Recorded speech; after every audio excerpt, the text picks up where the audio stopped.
Alright boys, the series for Black Ops, as of late, has suffered an immense amount of lack of passion. Now, I know the newer Black Ops games are not terrible at all, I actually kinda like Cold War, but it's pretty obvious to tell where they started to really focus on in the newer games. Tell them to bring me my money. Yeah! With Black Ops 3, 4 and 5 not needing remasters, as there would be like pretty much no point at all, except from upgrading the graphics. Speaking of which, that does kind of remind me of another series. That brings it down to which of the 3 Black Ops series games should be remastered, and here's why. I think Black Ops 2 should be the next Black Ops remaster before everything else.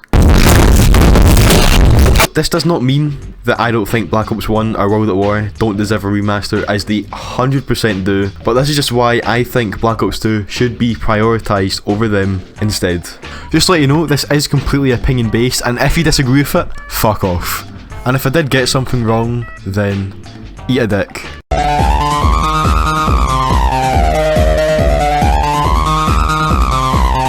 Let's start out with the first 2 games. World at War and Black Ops 1 gave us some of the most iconic, memorable things which almost anyone who's played COD can probably somewhat recognise it. I'm sure by just simply saying Reznov, NEXT, or... The numbers, Mason. What do they mean? You'll more than likely know what I'm talking about. You could tell developers actually enjoyed developing both these games and really put a lot of care into it, with surprising amount of attention to detail from how old these games are. As when you stop anywhere on almost any map, whether it be campaign, multiplayer or zombies, you can sometimes hear a distant background noise which would terrify 5-year-old me, and sometimes still does to this day.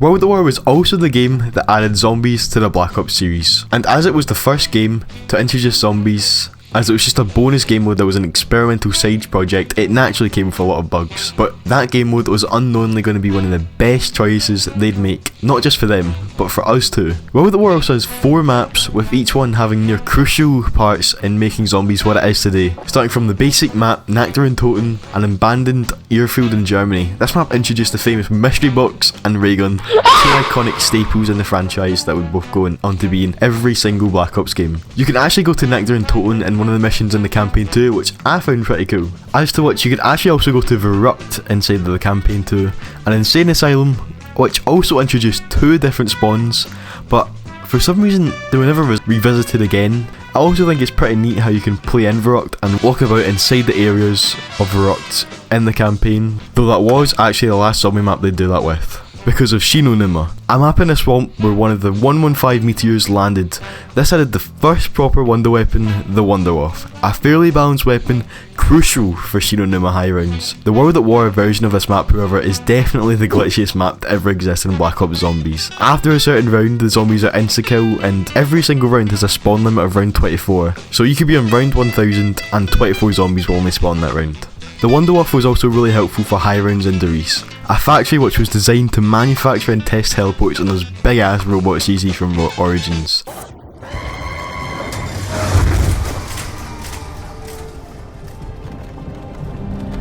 Hey, you're finally awake. This map was brought in Pack-a-Punch, and I'm sure people who've never played zombies know what that is. Maybe.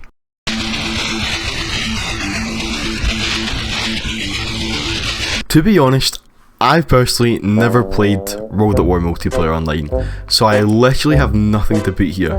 I tried to play it online, but literally no one plays it anymore these days, which is a shame because I actually really wanted to try it out. Feel free to let me know what you thought of it in the comments. I just don't want to put anything here because I don't want to go off any articles, because I feel like that's not genuine enough.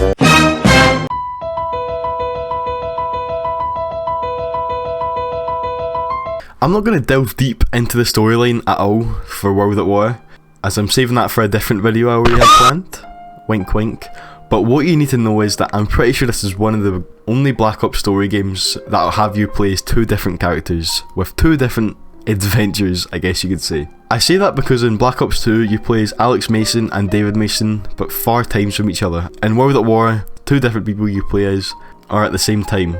I'm kind of deterred from how your character doesn't speak at all, but only grunts occasionally when he's mantling or being shot. I feel like it gives your character less Well, almost nothing, to be honest. Like, you don't really care if he dies, and you don't get attached to him as much. I get you can get attached to him from just by playing with him, but it still feels quite lifeless. They do, however, fix this when they add my main man, Alex Mason, in Black Ops 1.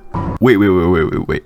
You cannot talk about World at War and how good it is without mentioning its amazing soundtrack.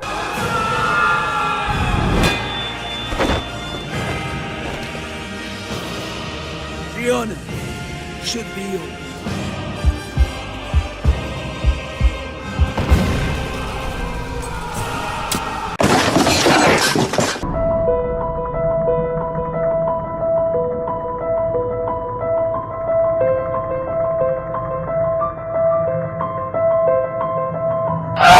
Black Ops 1 Zombies also actually introduced some of the most iconic maps in all of Black Ops, and brought in some new things into Zombies which were also pretty big enhancements and gave us more things to do in Zombies. There are around 6 or 7 zombie maps in Black Ops 1 depending on how you look at it.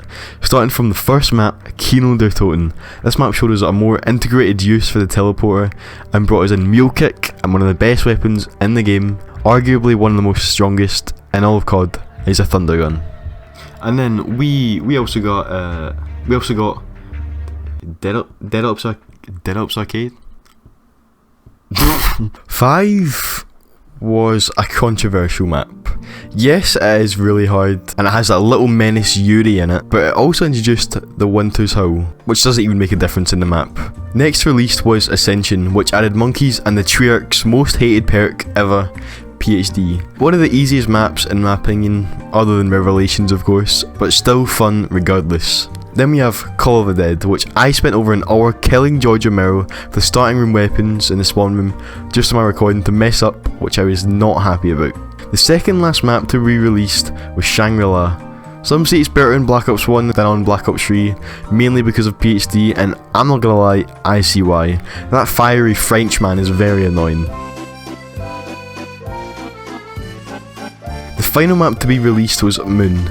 This map introduced a microwave gun, which, to be honest, is one of my favourites. Treyarch also, to be fair to them, did try out Low Gravity, which I honestly don't mind. I personally like it. The map pack also added all of the World at War maps, but with a better engine, otherwise known as the Black Ops 1 engine. I wouldn't say these maps are in dire need of a remaster as much as Black Ops 2, as all these maps have pretty much been remastered to an extent, though some not quite the same, like Call of the Dead and Tag der Toten.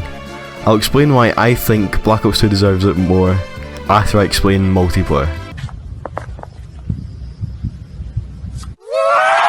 I had a lot of fun with this multiplayer, and to be honest, I still do. I'm still confused as to why Black Ops 1 lie about their active player count, which it took me a while to figure out after it started taking me ages to find the match, even though it said there was like 1 million people on. Black Ops 1's multiplayer also had some fun party games like Gun Game, Sticks and Stones, and One in the Chamber and Sharpshooter. While they are listed down as gambling matches, as you have to pay with COD points to play, but thankfully not the COD points that you need to buy, but the COD points that you can earn from just playing the game, which is how it should have always remained. But what also made Black Ops 1's party game so much more better in Search and Destroy is Forced Game Chat. Forced Game Chat was a feature which it would force you out of the Xbox Live party you were in, so you'd have to speak in game chat. So I'm pretty sure they've done it so teammates can be more cooperative, but it didn't really work. Like, no one would still really taught to just mute their mic, which also made trolling. We do a little trolling, it's called We Do a Little Trolling. A lot more popular and easier. Go 6. Best Sonic game ever.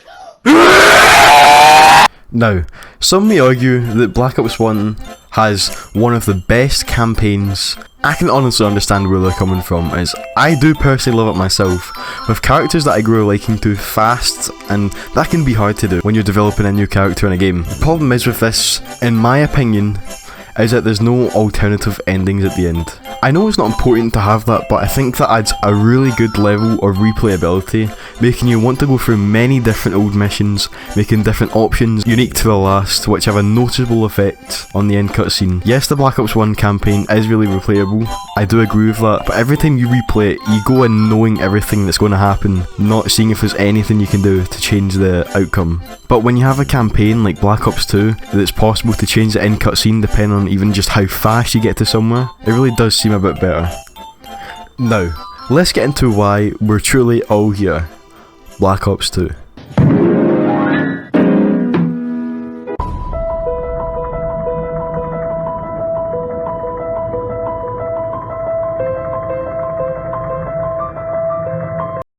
Let's start with zombies. I think a remaster for zombies on Black Ops 2 would be perfect. A game held back from so much potential because of a horrible engine on an old console, a transit, a map so laughably bad you can nearly have fun in it, but it wasn't always designed to be so bad. The engine stopped the map from being able to load everything at once, as it was far too big, so they added fog to hide unloaded textures and denizens to stop you from going too fast for the engine before parts of the map load in. I imagine Treyarch would remake this map and do what they fully had planned to do with this map, because if you saw how this map was on paper, it would seem basically near perfect. If I found out Black Ops 2 was being remastered or remaked with a new transit remake, I would instantly order it, as I genuinely could not wait to see how it would work out. If I'm being honest, one thing I'm not a fan of is a leveling up system. If they were to change it something back to how Black Ops 3's leveling up system is, I'd think it'd be much better. As even to this day, I still have no idea how the Black Ops 2 Zombies leveling up system works.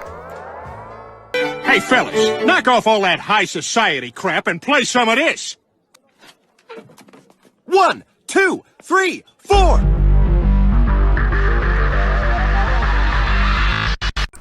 I think the multiplayer is really good too, and I would love to see an active Black Ops 2 multiplayer that's almost, if not completely, hacker free now.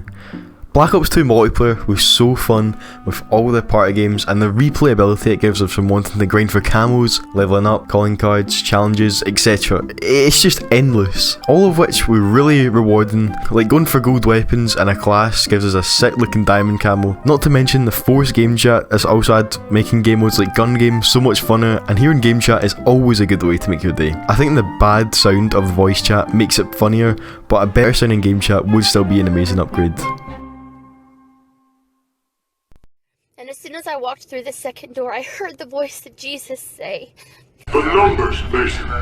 What do they mean? I personally love the Black Ops 2 campaign, and I would play it again any day. It's definitely up there with one of my favourites. I like how many different possible endings Black Ops 2 has with the campaign, not just from what you do at the end, but what you choose during random missions, that you have no idea what effect they'll have at the end of the mission. I also like how you can choose your own weapon at the start of a mission, and when you replay it, when you can try out different playstyles and unlock weapons, including 2 miniguns which you can spawn in at the start of any mission with, but you don't have to, so if you get bored of that you can always switch. This game also kept a perfect balance on futuristic and boots on the ground, which is very hard to do.